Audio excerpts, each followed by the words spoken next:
you guys are talking about the number of jobs. You clearly think this has been a success that hasn't necessarily penetrated in everyone's minds out there. There's a lot of Americans who are certainly under the impression that the government spent a lot of money on this and we haven't necessarily seen a huge return on green jobs.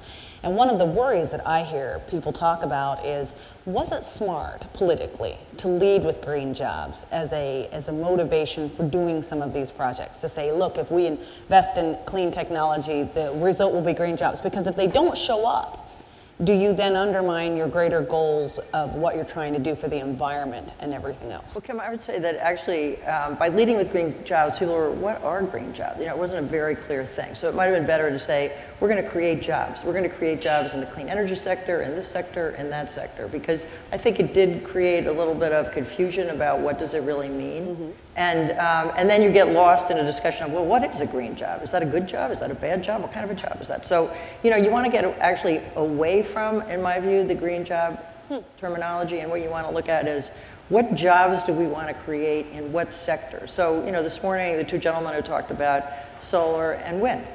You know, they were saying, what are the incentives to create solar and wind? Well, a renewable portfolio standard. We have, you know, over 25 states that have renewable portfolio standards. Investments are going to have to be made. Jobs are going to have to be created.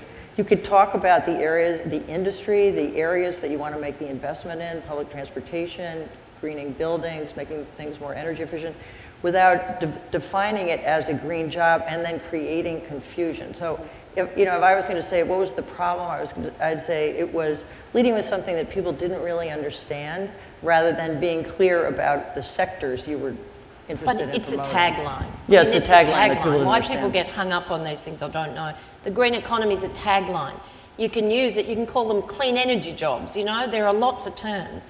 The reality is, if we're serious about sustainability, on the broader sense of that word, environmental, decent work, whatever it might be, then we have to clean up our act.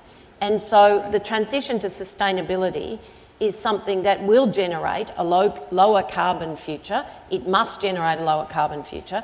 And I think it's a good debate to have. If I'd created 3 million, not 5 million, then what I'd be saying if I was President Obama is, look, we've done this, but we haven't reached our target. Now, what else do we need to do? And by the way, we want to go to 10 million. I mean, I just think the negativity of critique rather than the positivity of engagement around a plan is actually holding nations back.